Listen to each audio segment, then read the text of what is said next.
All right, folks.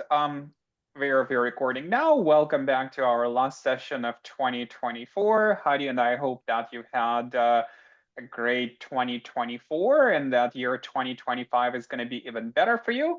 Economists these days are feeling pretty good about the prospects of 2025. I think back in the beginning of 2024, everyone or a lot of folks were predicting a recession, and so those predictions are in the minority now. People are happy with the way how the Fed was able to contain the inflation while preventing recession, and things in the economy seem to be going well. But today, we'll be talking about the topic of institutional economics. This is of interest to us, partly because the 2024 Nobel Prize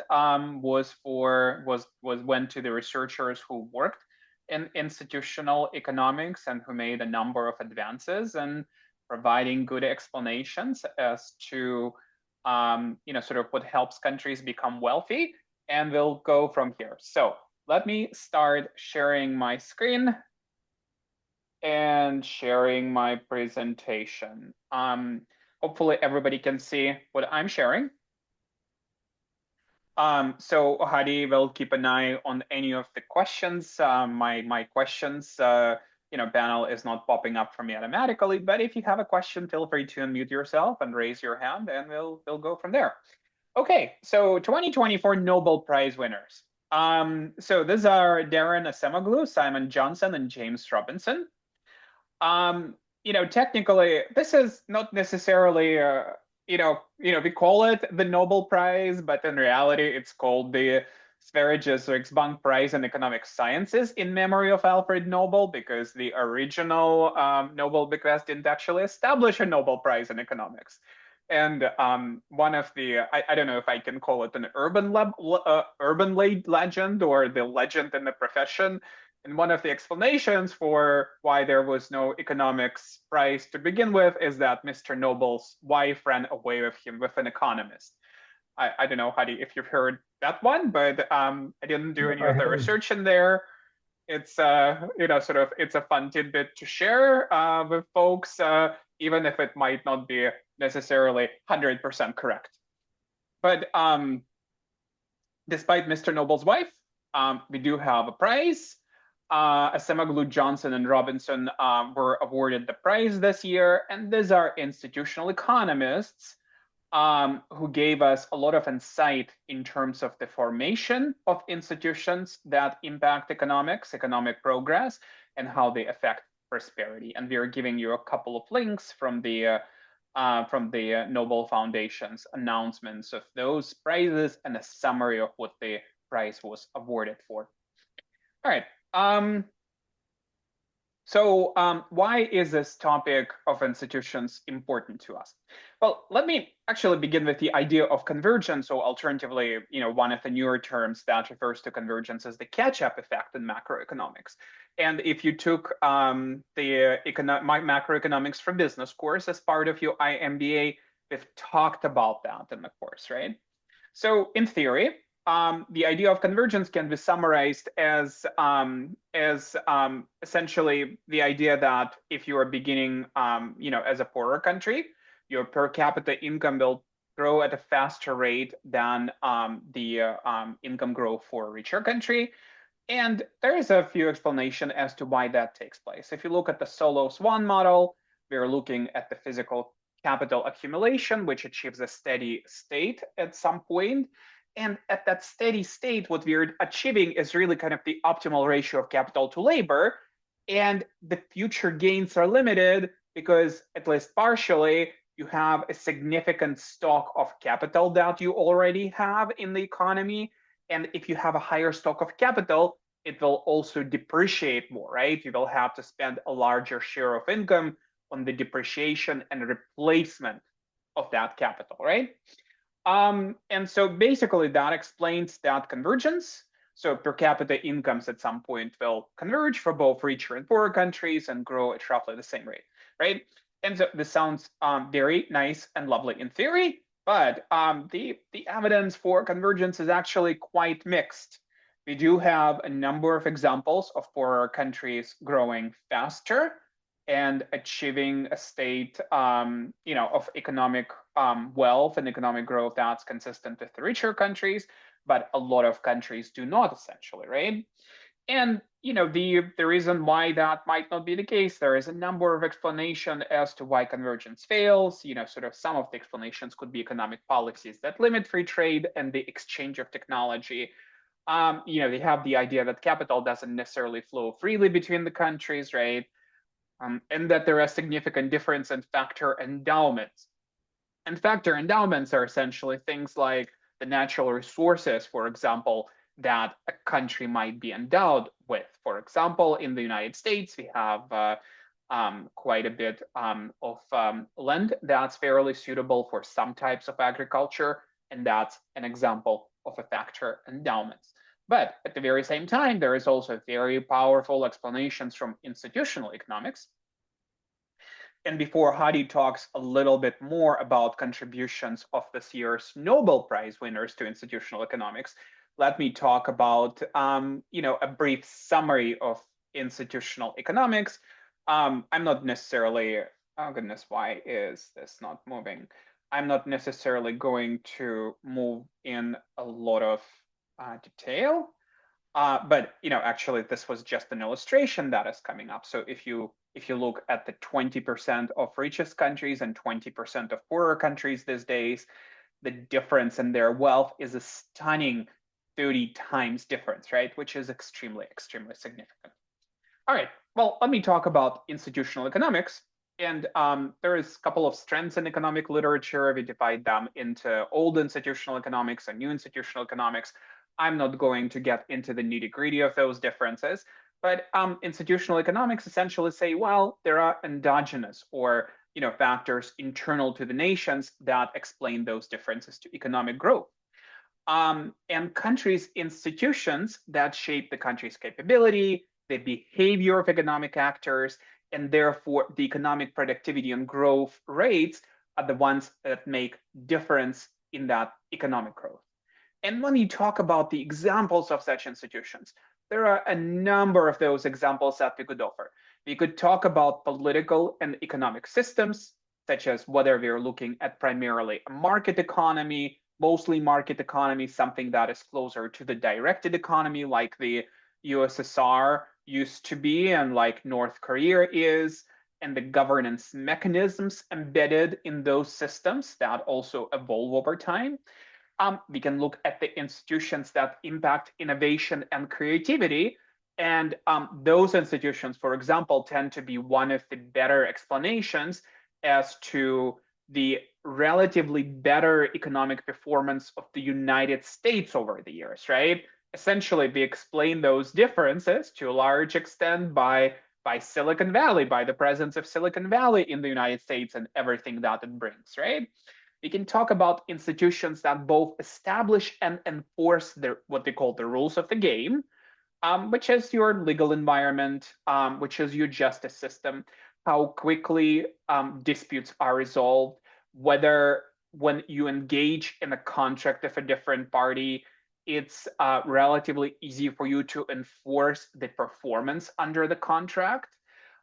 We can talk about culture and history, so such as the role of religions and their impact potential in economic activity. And Hadi had done some research on this in the past, so we probably should share that reading as well, related to the cultural and historical factors.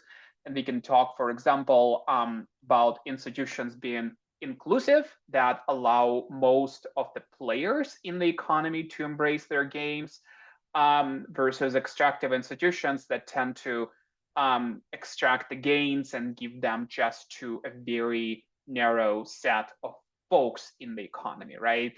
Like the colonizers that might be extracting resources. If you look at some of the historical examples and at the work of the Nobel Prize winners. And so I'll talk a little bit more about the role of culture in explaining wealth and poverty. But first, Hadi, why don't you talk more about what the Nobel Prize winners got their prize for, and then I'll go to the discussion of the culture in explaining wealth and poverty. And Hadi, I think you're on mute if you're talking. All right, thank you. Let me share my screen and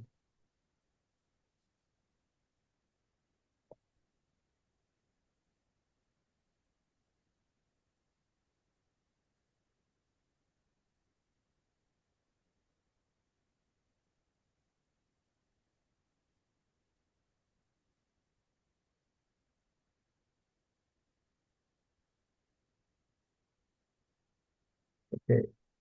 The key issue, let's see.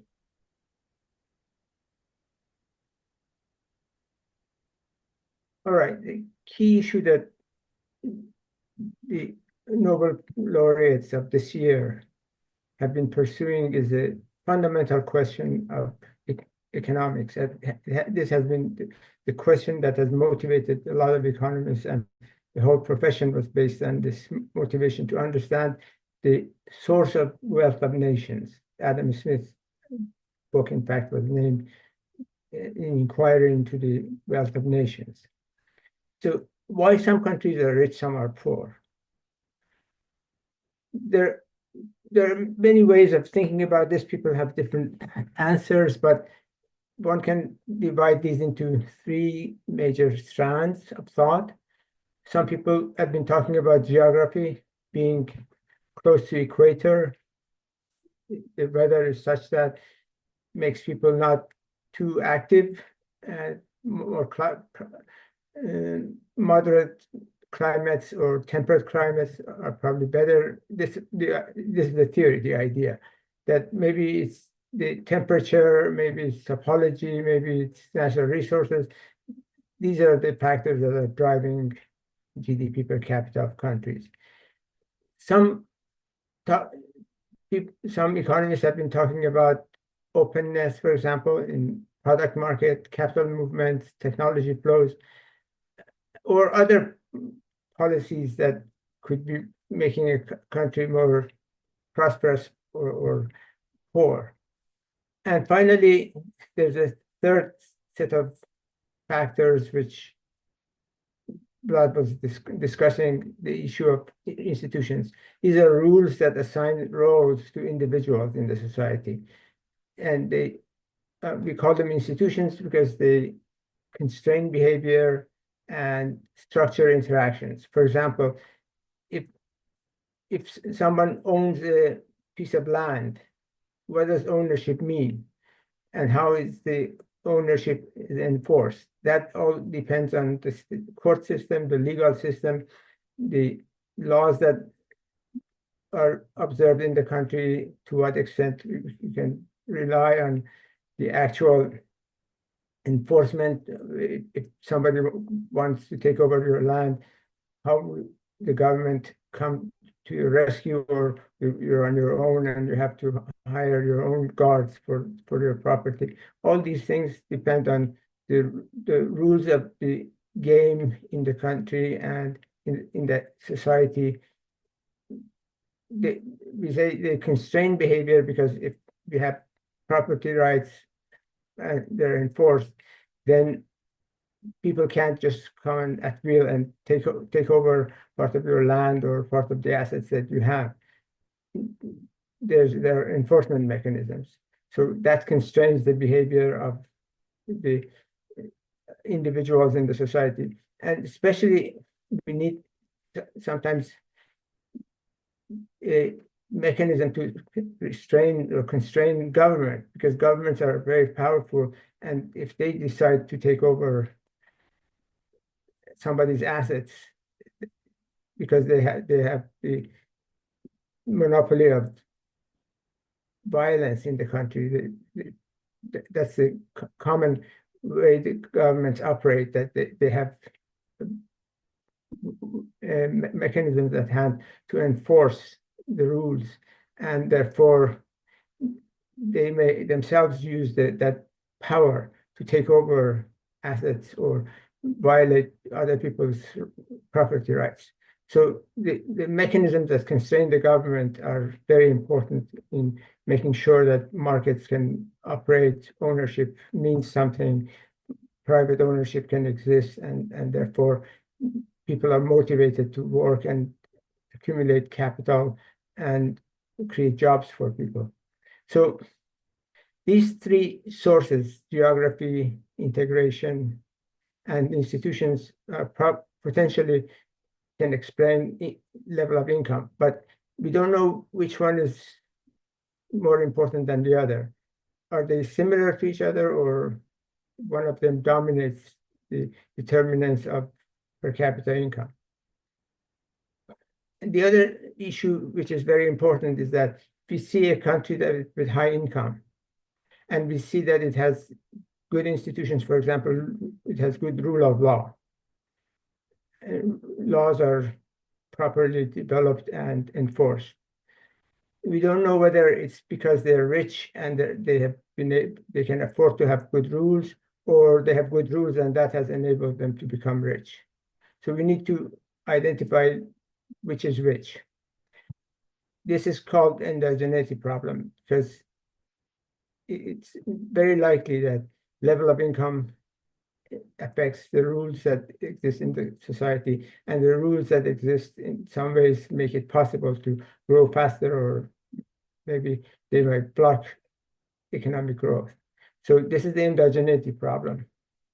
We want to know whether we just are seeing a correlation between institutions or integration or geography and income, or is it causality? One is causing the other. For geography, usually distance from equator is used, or other measures of topography. For integration, it's commonly the imports and exports, the amount of trade divided by GDP is used as a measure of openness. And for institutions, usually there are two indices that are used. One is rule of law index, and the other one is protection against risk of expropriation index. These measures are actually subjective in some ways, but experts sit down and, based on the differences in terms of enforcement of laws, the way laws are made, are they legitimately developed or not? Based on these things, come up with some indices that compare countries, where some countries have more rule of law and others less.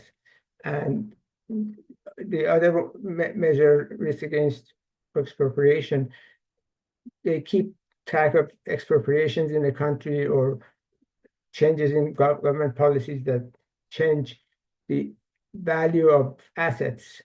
And for example, governments can actually overregulate an industry and basically kill any profit opportunity for the owners. And then somebody can offer a very low price for those assets, take them over, and then change the rules again to make it profitable.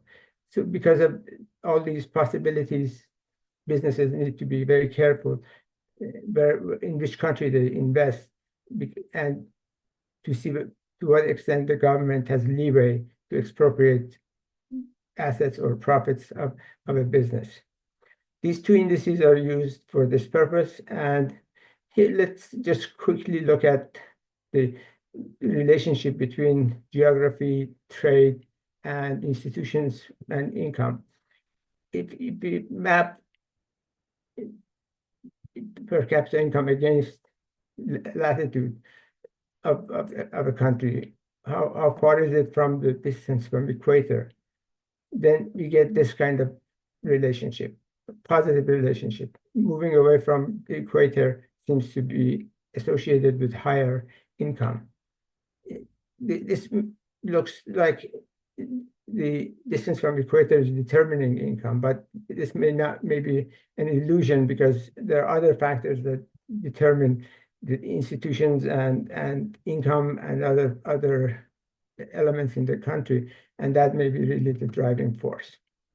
So the interesting thing is that when we look at geography and per capita income, for example, Singapore at the top, over here, this is Singapore. It's right on the equator, and at the same time has very high GDP. So it's really hard to argue that being around the equator makes you poor. Of course, there are a lot of countries that are of this type, but countries also have been able to reach higher levels of income despite being close to the equator. Another way of thinking about this is that if you look at the US-Mexico border, incomes on the US side is far higher than the incomes on the Mexican side, despite being almost the same distance from the equator. So that's why a lot of economists cast doubt on this, that it's really the distance from the equator that is determining income.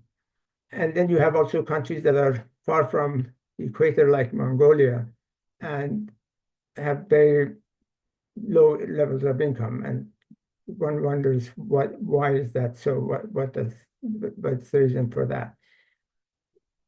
The second factor is the openness to trade and integration in the world economy. And here there's a weak connection between openness, which is the log of, here is the log of the ratio of nominal trade to nominal GDP.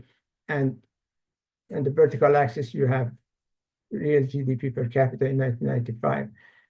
These are graphs from the work of Acemoglu, Robinson, and Johnson. And finally, the index of rule of law, I put it in the horizontal axis, and the vertical axis is showing income per capita. And here you can see there's actually a tighter distribution around the regression line. So there seems to be some relationship between all these three variables and the level of income. Question is which one is more important. And first, in order to be able to answer that question, we need to come up with what is known as instrumental variable. We need a variable that is correlated with current institutional quality, but it is unrelated to other determinants of current income, because what we want to do is we want to make sure that we can measure the impact of institutions on GDP, not other factors that might be determining both GDP and institutions. So sort of the reverse factor, the reverse causality from income to institutions, we want to eliminate that. So we need an instrumental variable which focuses on or is an exogenous source of changes in institutions. So that is in fact the key contribution of Acemoglu, Johnson, and Robinson. This is the paper for which they received Nobel Prize. Of course, they've done a lot of other work that is quite valuable, and they, especially Acemoglu, deserve the Nobel Prize for a lot of work that he has done. So how did they come up with an instrumental variable? They first started with an observation that almost all poor countries have been colonies in the past.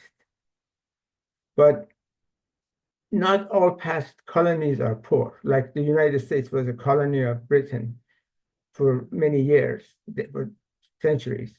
But then it's very prosperous. So we have this example, and then we have a lot of African countries with lower levels of income, with low levels of income that have been colonies. So let's take a look at this graph. This shows two groups of countries. On the right-hand side, we have colonized countries that have been colonized by Europeans, and on the left, we have countries not colonized by Europeans. And what you see here is that the poor countries are rich countries. Both groups have rich countries, but there are fewer rich countries that have been colonized. Not uncolonized countries tend to have higher income, or the distribution of income seems to be towards higher end. Poor countries are mostly on the right-hand side, the colonized countries. So this dichotomy between poor and rich countries gave these folks an idea that they need to figure out why some colonies did better, some colonies did worse. And they looked at the history of what was going on and colonial rule around the world in the past few centuries.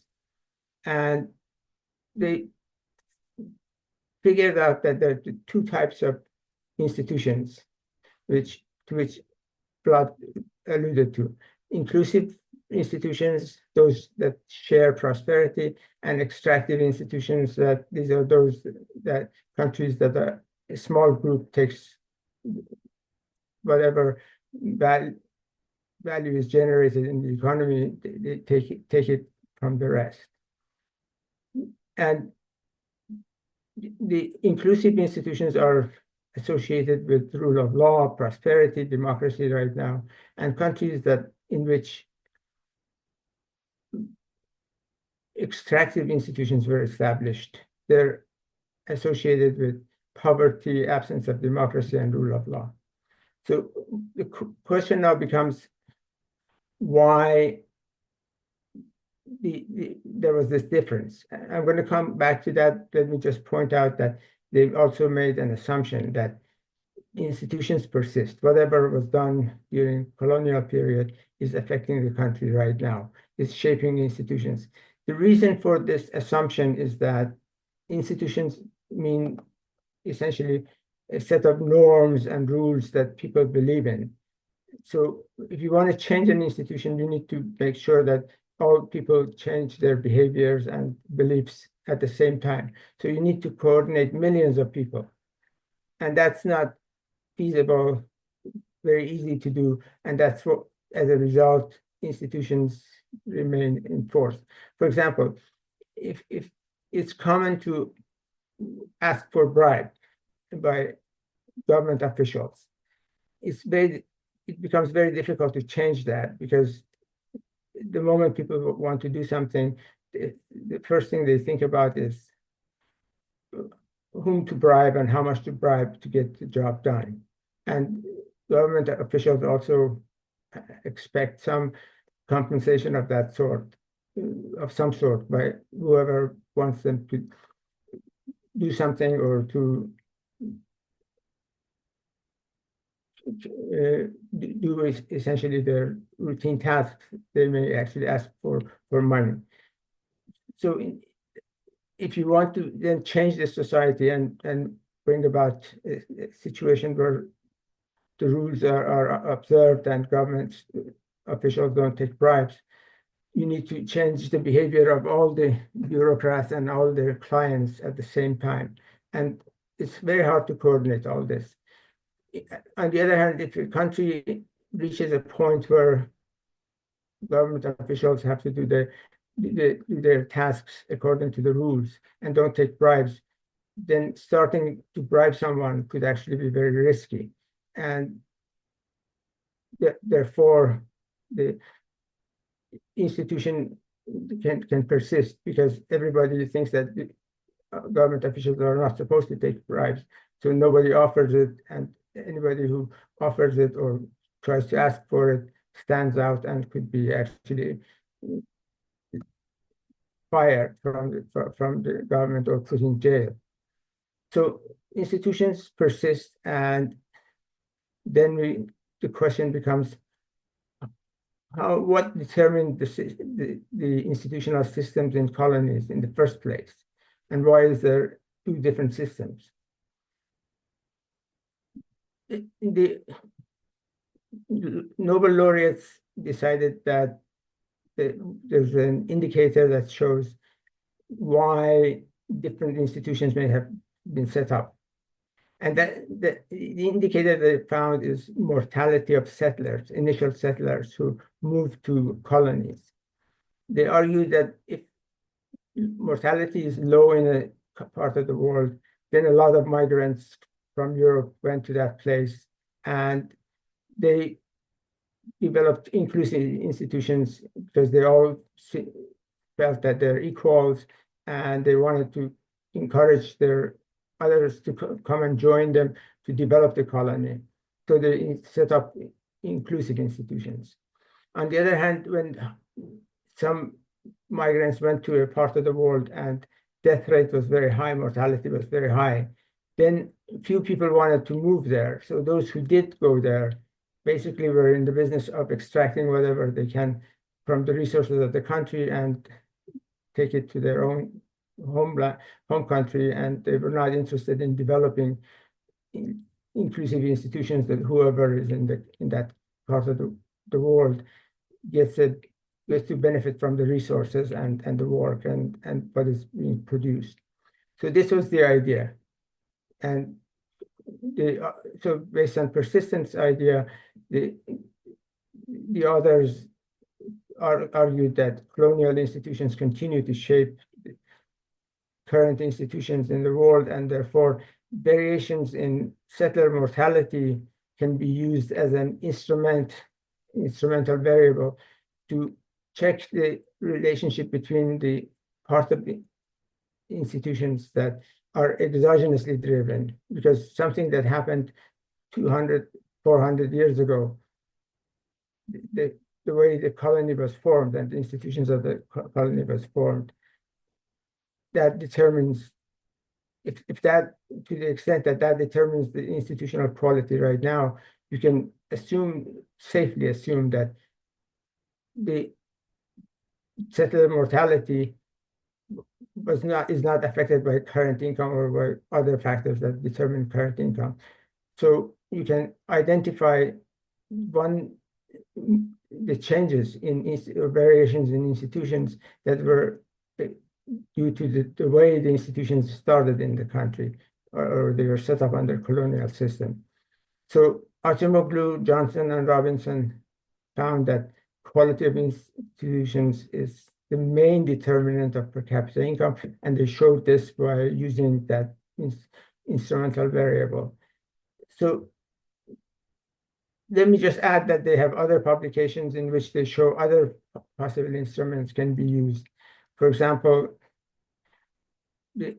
if there was a native population that could be used in order to extract resources, colonialists that dominated these developing countries, they set up extractive institutions. They usually established inclusive institutions where the migrants from Europe could survive and could be brought in enough to dominate the society. So when they dominated themselves, then their development took place. So let me just finish by discussing these ideas a little bit further. There have been a lot of objections to the initial work of Acemoglu, Robinson, and Johnson. For example, some people argued that is it migrants' education and trade links that determine income, or is it the institutions that they set up? To this, Acemoglu and Robinson respond by saying that European migrants to Latin America were in fact more educated than migrants to North America, but now North America is much richer than Latin America. So it probably wasn't the education that they were taking to the new world. And they also point out that in fact many migrants to Australia were convicts, and Australia was the place where they were sent as prisoners. So, but now Australia is a prosperous country. That points out that education or initial human capital of these people was not the main determinant of prosperity. It was the way they were thinking about institutions, they were thinking about themselves, and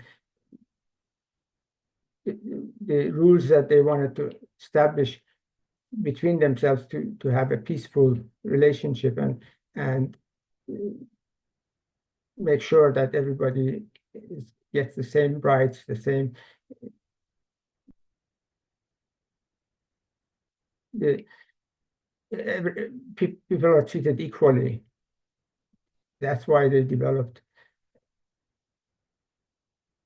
inclusive institutions.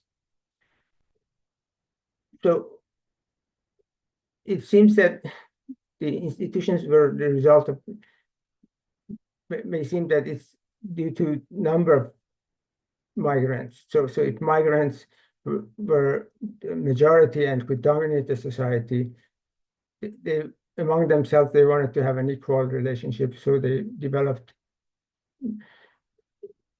inclusive institutions.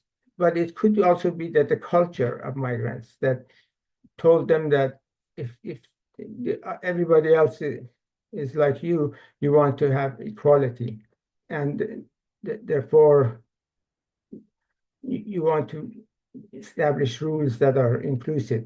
So everybody who comes to the country can benefit from the same rights. But one thing to keep in mind is that extractive institutions have been actually dominant throughout history. They've been the norm. And inclusive institutions started in Europe and then spread around the world, mostly via migration of Europeans. So Europeans ended up developing inclusive institutions. And one can argue that that's actually accidentally something that started from United Kingdom, from Britain, and then spread around Europe and became a norm of behavior to have to be try to abide by inclusive institutions. So those institutions were reproduced wherever the majority of population was of European descent.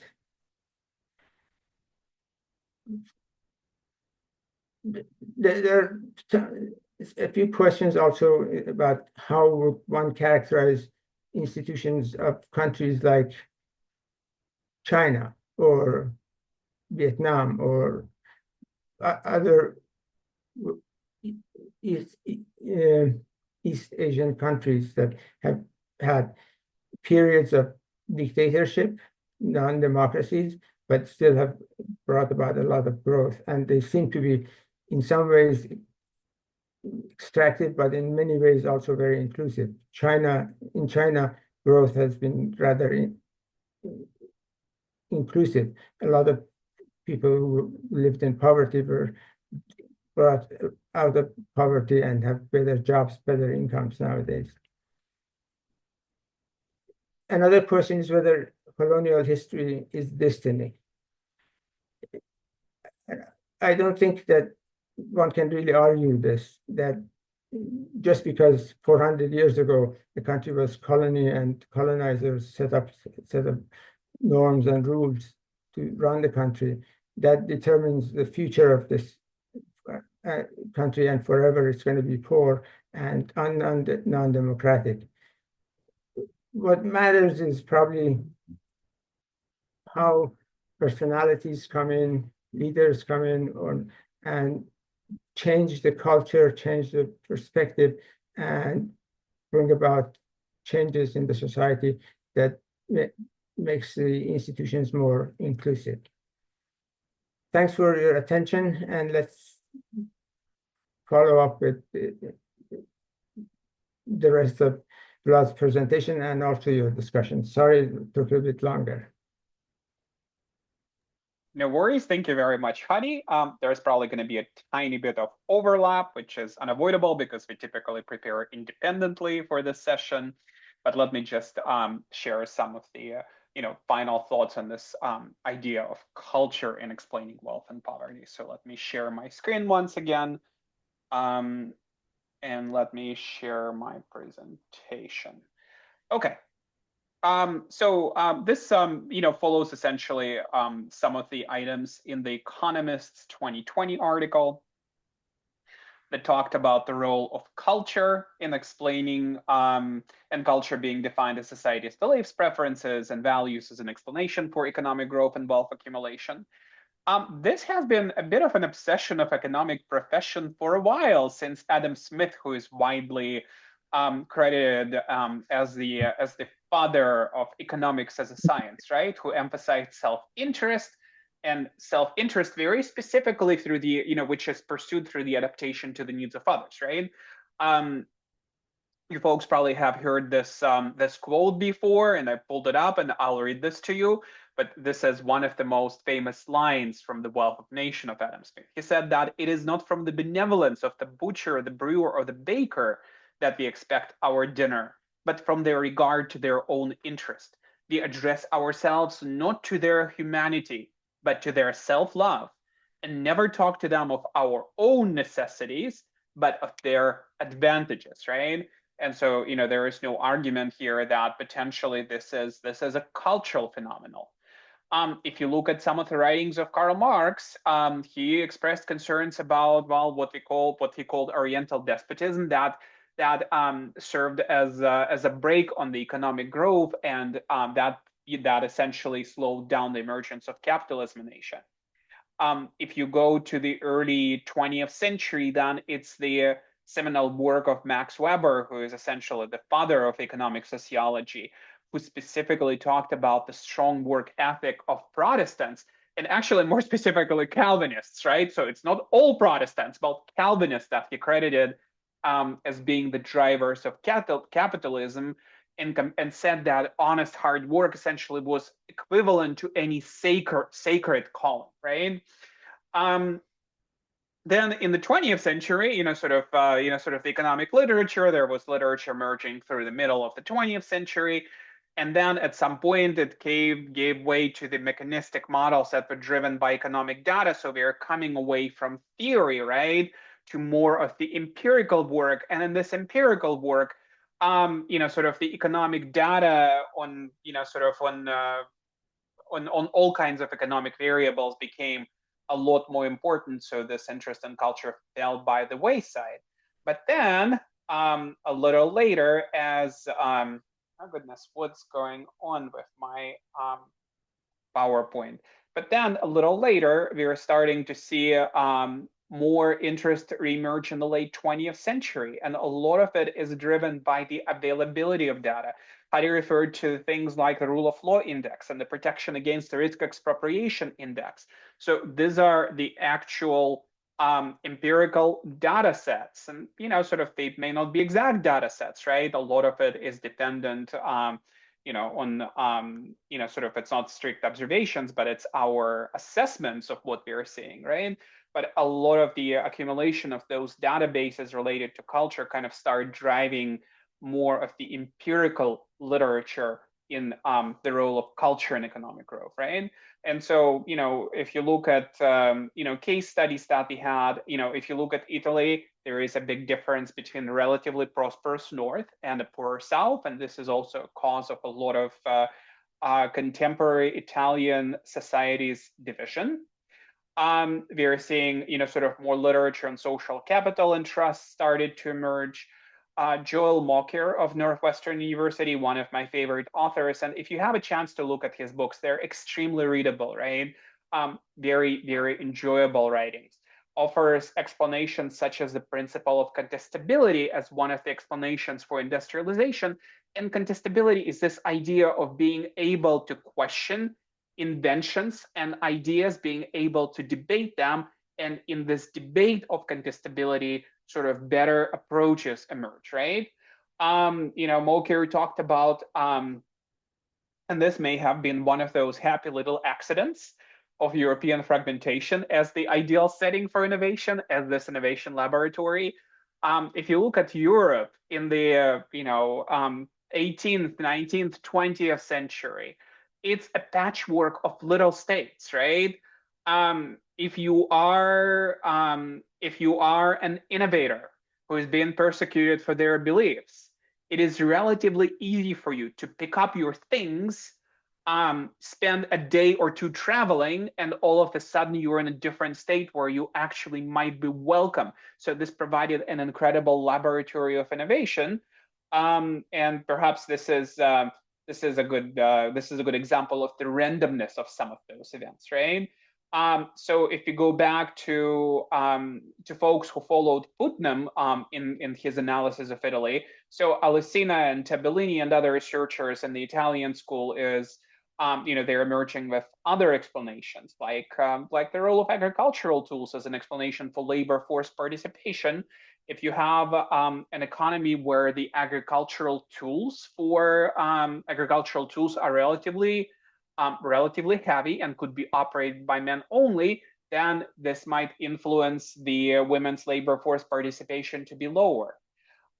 There's literature on how humans responded to disease and pathogens through tighter kinship systems. And tighter kinship systems are wonderful, right? Essentially, you give more trust to members of your own clan, but you're less trustworthy of other individuals that are outside of your system, and that prevents economic growth.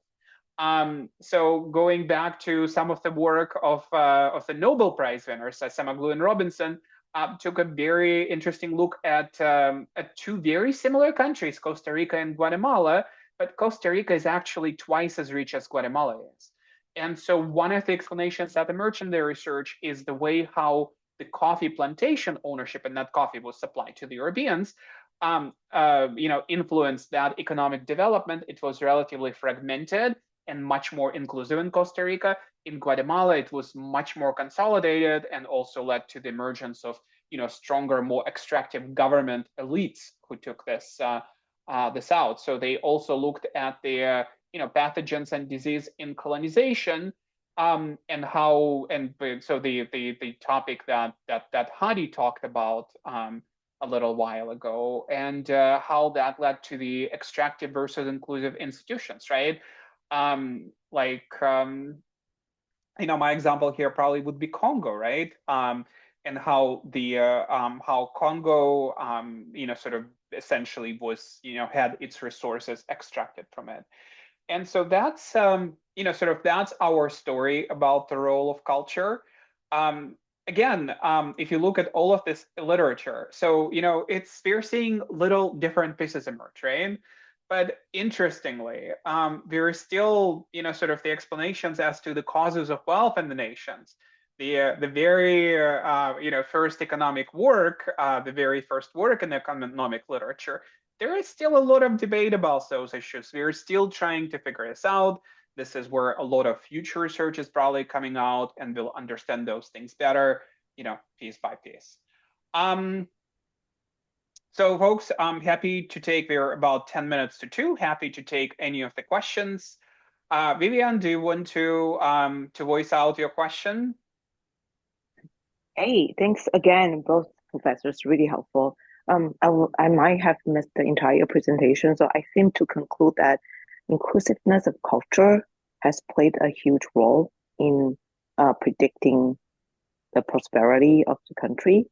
But I've also heard so many incidents that benevolent dictatorship seems to be helpful. Mhm. So, so I wonder how we consolidate the two different views, or maybe many times that one dominating principle doesn't really work in every situation. It's a good question. Well, let me give you my take on this, right? I think, sort of the key word here is benevolent dictatorship. And the way how you define this benevolence is important. And I think the word benevolence here kind of implies a more inclusive set of institutions, much more similar to what we've seen in the United Kingdom, right? Potentially in other countries. So where it's not just a very small segment of the society who benefits from the system, but the gains are distributed, and that distribution could be achieved even under some type of, sort of dictatorship or strong controls, right? Eventually, however, it seems that those systems kind of give their way out in terms of devolution of power, right? In terms of creating more democratic institutions initially. I'll go back to my example of Belgium, for example. And Belgium is, sort of it's an interesting example from the perspective of how things developed in Belgium itself under the monarchy versus how they developed in some of the king's personal fiefdoms, like as Congo, right? So, for example, sort of King Leopold, and I don't recall his number, right? The second, the third, whatever it was, right? Belgium itself, regular country in Europe, nothing that's terribly exciting happening, right? Sort of very similar issues are taking place as are in the rest of Europe.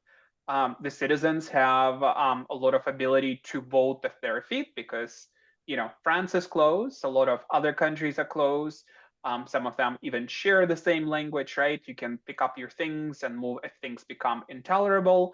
If you're someone who is persecuted for their beliefs, for their writing, it's relatively easy to move. At the very same time, the story of Belgian Congo is nothing but is horrifying, right? This is one of the most cruel, most extractive systems that we've seen in colonization, where many millions of people died in a very short period of time, as they were cruelly used to extract those resources um, with no concern for the welfare of the local people, right? And the outcome was very, very different.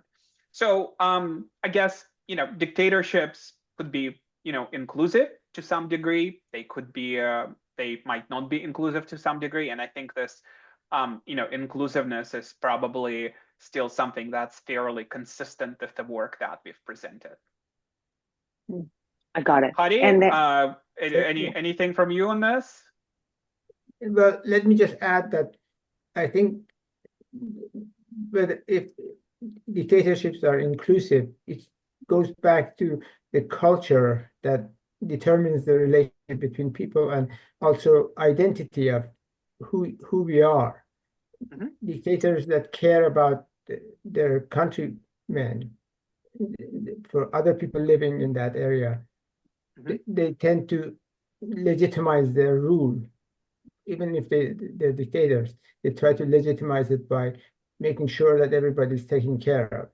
I think that's why in China you see, despite the fact that there's a lot of wealth, but there's some attention to make sure that everybody gets some minimum. And the prosperity is sort of broad, relatively broad. A lot of people are now becoming better off, and real wages are rising in China. So the fact that, for example, in Congo, then we had a dictator, Mobutu, who didn't care about anybody but himself and tried to accumulate as much as possible for himself and tried to stay in power at any cost. So that's part of the culture of when people relate to each other, think about each other, think about what needs to be done. Some dictators, because of the way they relate to their countrymen, they may actually be much more careful, much more attentive, more inclusive than others. Mm-hmm. And much more stable. So, Hadi, is what's happening in Syria right now? So, what's your take on that from the perspective of extractive versus inclusive institutions? Well, I think Syria was a very extractive system, Uh-huh. and I'm not sure it's going to improve much under the Islamist groups, but at least for now, I see their slogans and the way they are treating this transition right now. They seem to be trying to be as inclusive as possible. That's at least my impression, because their representative when they took over the radio and TV stations in Damascus, he came and he said that we really believe in elections and we will set up elections to have a legitimate government. Mm-hmm. That was very good news. I sort of, this was kind of my impression as well, which sort of surprised myself, right, as I Right, was right, observing some of those slogans, right? But right, how quickly this time the Assad regime folded in a matter of days. I think in many ways this is a very good signal of that it was certainly very, very extractive, right? There was right, no popular support unless you were forced to express that support. And that forced expression of support simply doesn't tend to be terribly stable. right. Mhm. All right. Ing, you have a question? Go ahead. For something up in a workshop. I might be wrong, but from We your can't hear you very well. Sorry, at least I can't. Is there any way for you to speak closer to the microphone by any chance?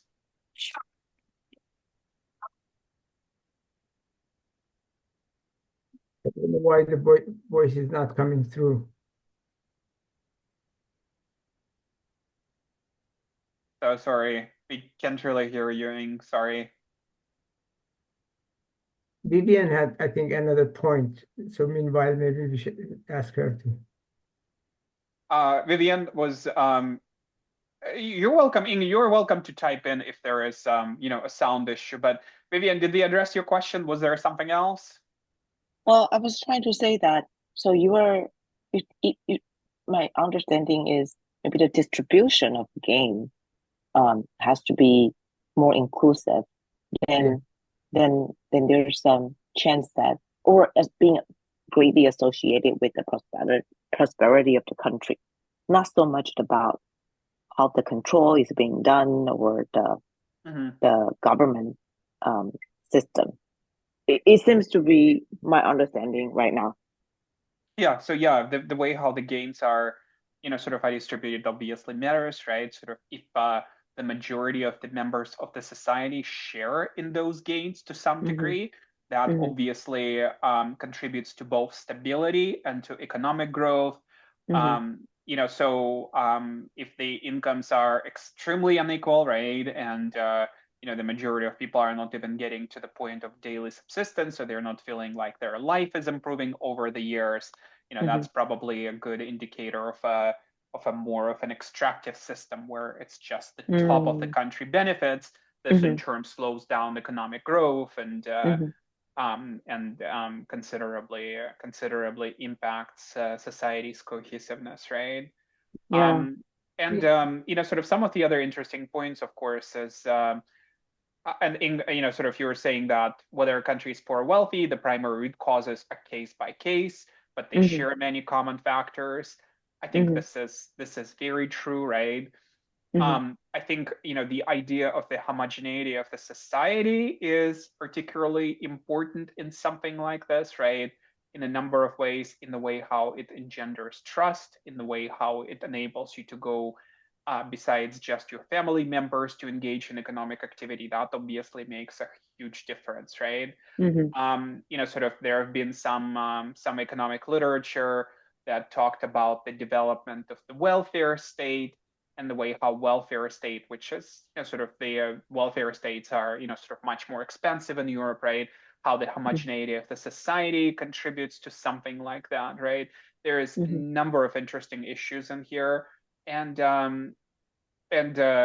sort of, and I think sort of the cases that we're looking at, it is case by case analysis, right? Sort of, and this is where some of the most interesting literature sort of emerges, where we look at the specific case and we were trying to find out the factors that contributed to the country. We look at the other case, other cases, other studies, and we try to identify those common factors that Ing referred to. Yeah. Right. I agree that case by case is important because there's a lot of specific things for every country. Every country has specific features, and Hmm. especially at a point in time in history, there are the different social forces that exist, ideology that dominates, and the way they relate to the rest of the world. These are all specific for each country, and therefore there's no one simple formula. But if the institutions overall make sure that the benefits are spread reasonably widely, and Hmm. also they ensure that people who work and try to produce something, they get the right to their product of their efforts, the fruit of their work. They can take it, they can benefit from those things. Then the incentive to innovate, the incentive to produce becomes stronger, and then that can build the foundation for economic growth. Mhm. One of the biggest problems in extractive systems is that if somebody innovates and tries to raise their own level of income, then people who are running the government might actually come in and try to extract part of that. So extraction is actually part of what is taken from the public or from those who put effort in and produce things.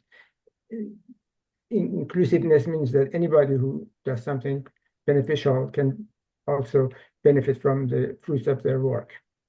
Mm-hmm.